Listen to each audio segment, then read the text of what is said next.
Welcome to Creative Entrepreneur. I'm with Graham, and we're in Hingetown, and we're going to talk about Hingetown and Graham. Graham. Thanks so much for having me, Rolla, and welcome to the Firehouse. Well, thanks for having us here, and you've already got me a nice white wine spritzer. You got white it. wine with fizz in the man can. So That's won a gold medal. Yeah, gold medal. Yeah. Cheers. I'm gonna cheers with you, Graham. Awesome. Good to see you. Great having you here. The moment we arrived, it started to rain, which is sad, but that's okay. So we're going to dig in deep, and we're going to discover if filmmaking and entrepreneurship and creativity is all tied together. You were just about to say something profound just before. I don't know if it's profound, but do you want to jump in and say it? But I think your question was, where does video work and filmmaking play into the entrepreneurial ethos? And I think it goes to really the essence of civilization and humankind, what sets us apart, and it's storytelling. And that's what filmmaking is to me. It's how do you find and tell a great story? And it might sound a little cliche, but it's finding the extraordinary in the ordinary. And that's what the team behind us does all the time. When you think of just the convenience of awesome wine in a can, it's how do you weave a great story? And that's the essence of marketing, but that's the essence of the human spirit, is being able to share stories, pass stories along generations, and then build your own story. And that's what entrepreneurship's all about. Interesting. So for you, you're viewing anything to do with entrepreneurship. So the essence of entrepreneurship is that you find a gap between what people need and what they can't have, and you fill it and you make money, right? So that's the essence of entrepreneurship. If you tie that to creativity and then filmmaking, but we'll come to filmmaking in a minute, and then you think about the entrepreneurship that you've done, I would say it leans much more towards the creative than the mechanical. You know how some people find there's a discrepancy between two currencies and then they play them off each other and they make $1 million, and you're like, interesting. I wouldn't say enormously creative. You have to be pretty smart. You have to look into the numbers. But where do you think this creative entrepreneurship is coming from? If you had to have a guess, I think curiosity. Yeah, and I think that you look at an opportunity, whatever it is, and so I even think there's a creativity for those folks that you can manipulate currencies and figure it just doesn't get me all jazzed. Yeah, I look at the things that for me it's filmmaking, it's creative placemaking. And to be able to drink on the job and crack open an awesome can of wine. So I think that curiosity is what drives me, and part of that curiosity is when you not only have that idea, but you take it and you execute on it. And one of the greatest entrepreneurs in history, at least American history, is Thomas Edison. He's got a quote that ideas without action are mere hallucinations. And so I think about, all right, we can have ideas all day, every day, but unless you execute, it's just that hallucination and you're daydreaming. But the people that can actually take that idea and convert it into that action are those creative, entrepreneurial business people. I think you're absolutely right. And I think when you think about people who make films, like feature-length films for entertainment, and you think about the amount of people who want to do it and the amount of people who actually get there, and the difference between them, because I see them all the time, is that the people who want to get there, they think that the end goal is a film, and the other ones know that it's an audience and a distribution and the next film and all those other things, right? And they go, it's the business around the creativity. And so I think that's kind of what you're tying to there, is that not only is you have to execute on an idea for it to actually become something, but the other piece is that there actually needs to be something that stays alive once it's in motion. If it's pure art, then it can be an expression, and then maybe you'll have a business case for it, but maybe not. But anything to do with creativity that has a commercial slant, so man cans or what's going on out in Hingetown, which we're about to talk about, and then also your production company, it needs to have a pretty strong business case. Otherwise, it's actually just dead. You make something, and it's like having a motor, and you pull the string on it, and it goes, there's no petrol, it's nothing. So if you're thinking about that, why do you think business is so important for creativity? Because everything we're talking about is a business and is creative. Because you've got to not only have the supply of those ideas, but there's got to be demand to fuel it. So as you said, you pull that motor, if there's no fuel, you're just going to be continuing to hear that starter noise. And the whole notion is, how do you create something that other people will want to participate with you? Not for you or not at you, but it really, the key is collaboration. And it's collaboration also with consumption. So it's both, if a tree falls in a forest, does it make a sound? If you make a film and nobody sees it, is there an art to it? I think that the truth is, how do you get to collaborate? How do you get to share?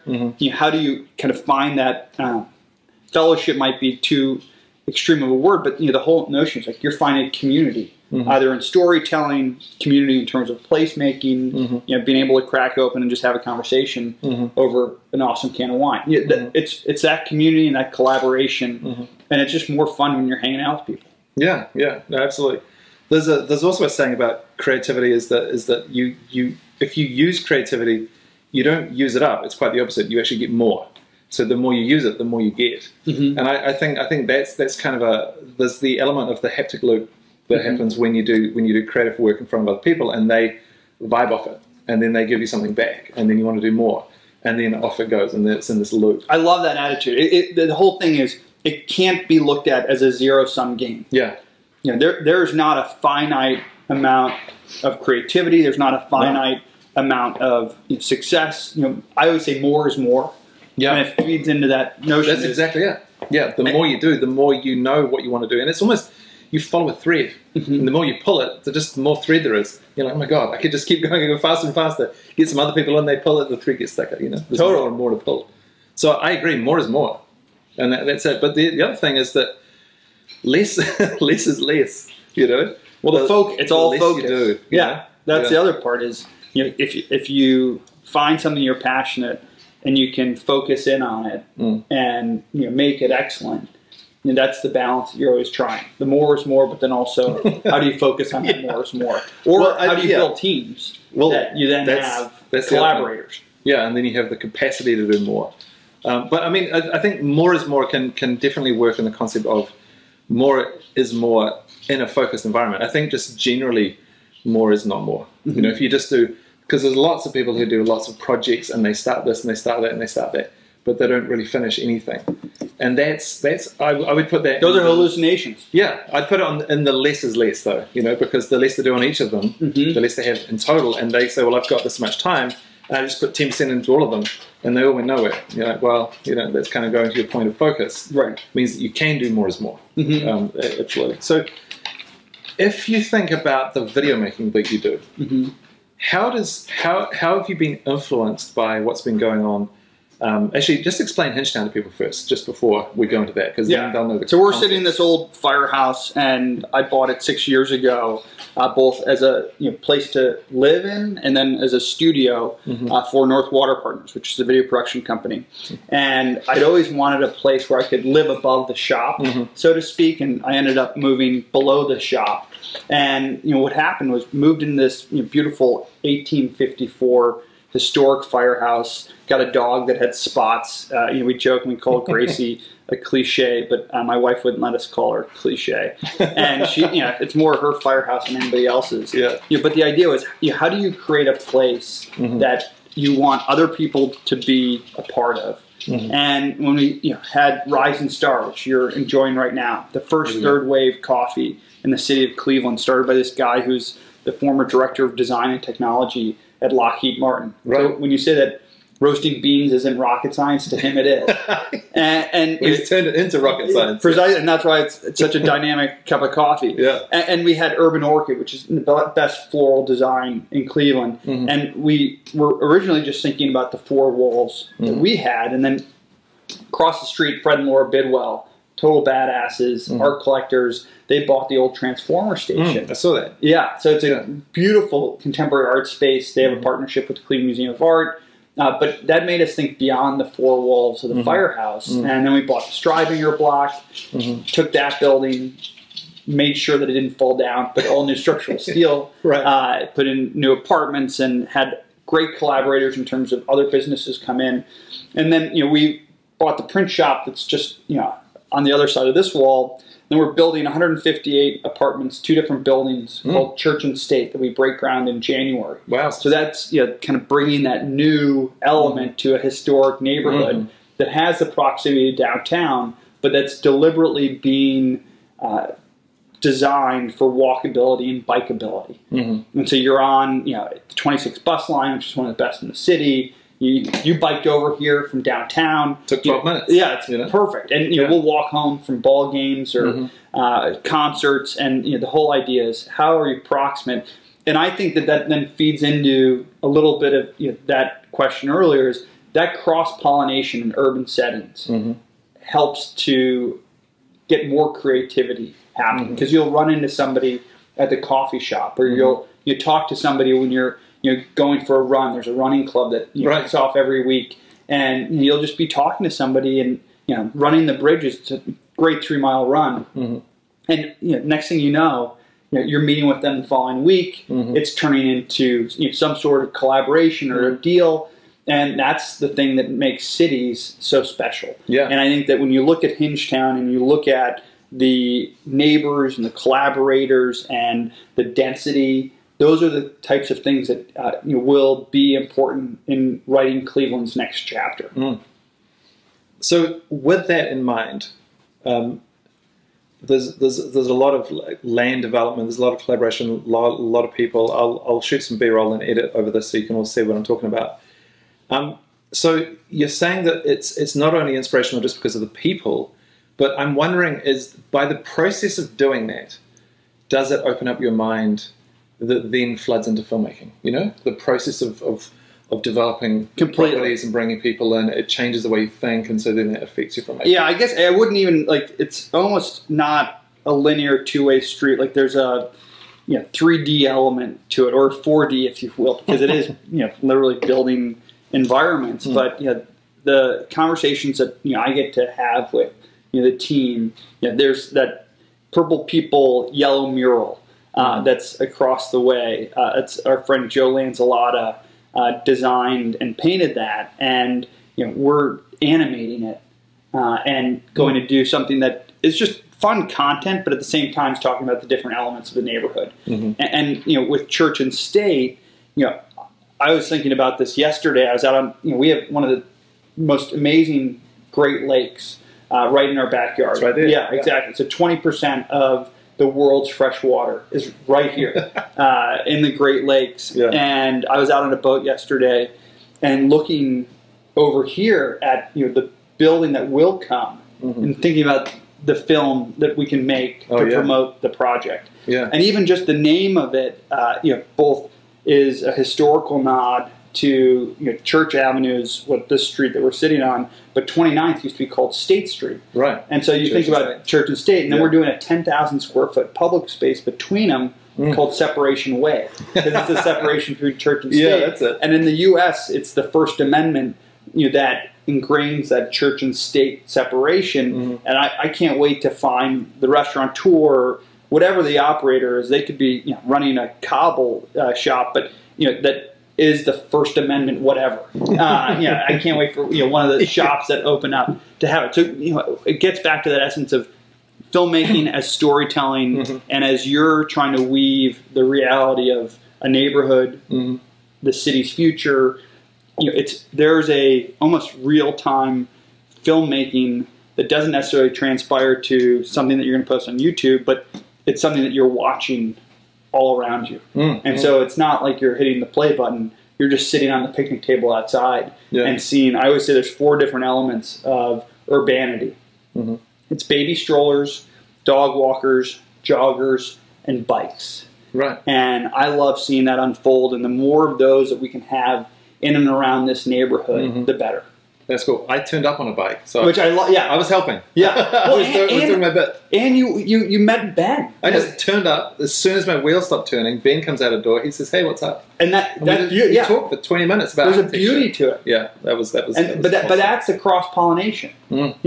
Think about those interactions and that ability to meet somebody, form a connection, and who knows what happens. It's really limitless. Yeah.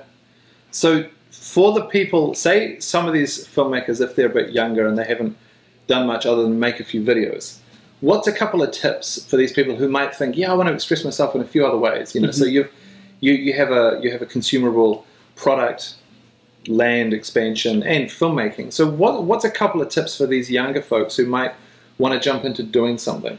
You know, those early steps. Well, I think, you know, I'm not wearing the shoes right now, and you aren't either, but, you know, I love them. It's Nike, and it's the motto, just do it. and you've got to just constantly create. So if you're out there and you've got an idea, you've got to throw that spaghetti at the wall to see what sticks. Because if you don't, it will always be that thing that you didn't do. The maybe, yeah. And that opportunity lost cost, and, you know, that, you know, as you think about all the amazing things that are in this world and the unbelievable potential of human achievement, it's because somebody had that idea and they did it. And so if you're out there and you've got an idea, you gotta be rabid. You gotta pursue it. You've gotta talk to people and share. And I always, you know, tell people, and my wife sometimes, you know, gets a little annoyed at me, but I'll give anyone a tour. So if somebody says, oh, you know, I'd love to check out, you know, Hingetown, and I'll say, sure, because you never know what that's going to do, because the more that you can share your story, and this is where filmmaking is the essence of storytelling and sharing those stories, the more you can share that story, the more you can get reaction, and the more you can build on it. So I always say, you know, just do it. It's not only a great shoe company, but the best motto. It's, yeah, just do it, and just do it today as well. No, and be rabid. You got to be rabid about it. I like this. Yeah, and consistent. You know, I think that's one thing I see a little bit too much is people do a little bit too much planning, and I'm like, well, what are you planning for? You know? The first step's pretty obvious, so you just do it. And then you learn from that one to do what's next, and then on you go. You know. Well, and then, you know, like all great plans, you know, you're going to have to pivot. So entrepreneurs, you know, the biggest thing is the lessons learned. So, you know, we look at that both in real estate. I sometimes call it tuition. So it's, you know, the mistakes that you make. Those are the tuition dollars. And then they become intuition. I love that. That's great. Tuition to intuition. I'm going to use that. Okay, it's yours. But it's my gift to you. But that is the whole notion. Is how do you take those lessons? How do you pivot to make sure that you build upon it? And how do you not treat those as sunk costs, but, you know, things that you've really built on? Yeah. Well, the Uber that I took from the airport this morning, the guy in there was 60-something, and he'd been what's the word when you stop working? Retired. He's been retired for like 12 years. He retired when he was 55, and he was a little bit embarrassed about it. Because I quizzed him on, I was like, why do you stop at your prime, man? And he's like, well, I had a pension. I'm like, Jesus Christ. I'd be so bored. So bored. And he got bored. But he said, look, I just went full-time into, not quite full-time, you know, gentleman's hours, into helping basketball teams at high schools. Oh, wow. And I was like, well, that's interesting. Do you like doing it? He's like, I absolutely love it. I've been doing it all the way through my career with my daughters and their friends and everything else. And he's like, that's just all I want to do. So I don't care. Like, he gets, because he used to work at a bank, he gets called up all the time. Do you want to help us with this merger? He's like, no. I'm hanging out with the girls, and we're doing basketball. And his thing to me was, as he was dropping me off, he was like, just whatever you do in your life, just make sure that it doesn't feel like work. You know, if you wake up and you're like, this day's going to be good, no matter what it is, just go, life's good. I always say, I like that. Today's the first day of the rest of your life. And every day is. So be it today, because it's Tuesday, or tomorrow, Wednesday. If you can wake up and you can have the attitude that today's the first day of the rest of your life. What an amazing opportunity. I have one similar to that, and I don't know if it quite works, but it's make your worst film today. I like that. Because tomorrow there's the opportunity. Make you know, one that's better. And so today's going to be your worst film, and then tomorrow it's going to be, you know, the new worst film, and on you go. And it's usually, but it's optimistic. But it's also to get people to. There's a lot of people I talk to in companies, you know, brains who are trying to figure out how to do video marketing, And I'm like, don't worry about it. Just make your worst video today. And then in 2 years, you'll be like, oh my God, we're amazing now, because you iterated all the way there. I've got to say, I look back, and I always talk to the guys on the team. I'm like, the videos or the reels that you see that I shared, so I don't delete any emails. So I have every email that I've exchanged. So I'll go back and I'll see an email that I sent to a client that, one, it's amazing, they're still working with us. But I'll be like, I'm so excited to share this reel with you. Oh, yeah. And I look back at that reel. I'm a little embarrassed, but I'm glad I made that worst film then. Yes. As opposed to now. Because, you keep it. But imagine if you weren't embarrassed now. Oh, right. About the film you made 2 years ago. You'd be content. And you never want to be content. But you wouldn't have changed. You wouldn't have got any better. Oh, right. In 2 years. You look back and go, that show was pretty fucking good. Yeah. You're like, no. Oh, you should be 2 years better than that. You look back and go, oh my God, I was so bad. I remember sitting on the couch with friends, like, showing them, these videos, and I was so psyched. And like, oh, check this one out, And now I look back at it, and I'm like, what? Like, wow. Like, technology's gotten better, but at the same time, like framing and composition and storytelling and pacing, all those key elements are things that we've built on. Yeah. One last thing is video. Do you think that, you know how the web was just text and then it became imagery and now it's becoming video? Do you foresee a future where basically everyone's just communicating without text and imagery, but just communicating with video? So when you go to the front page of any brand, you'll just watch a video and then another video and another video, and that's kind of the whole experience? Or do you think it will always be augmented with the written word and photography? I think the written word's important in terms of analysis. And even when we think about the conversation, so you can, the narrative's always important in terms of somebody's perspective. And maybe video will take that, but I would hope that we never lose the value that we put on perspective from a particular person or opposing views or whatnot. But I do think that the vast majority, and I actually read something, trying to remember where it was in the last couple of days, saying that there is a shift where there will be the majority of online consumption will be in image and in video. So it's going to be thanks to Graham. It's been fantastic hanging out in Hingetown, and dude, just keep rocking. This is huge. This is fun. I can't wait to visit you in New Zealand. Yeah, you got to come over. I know. Come and see what we're up to. It's gonna be good. At the Flower Factory. Yeah.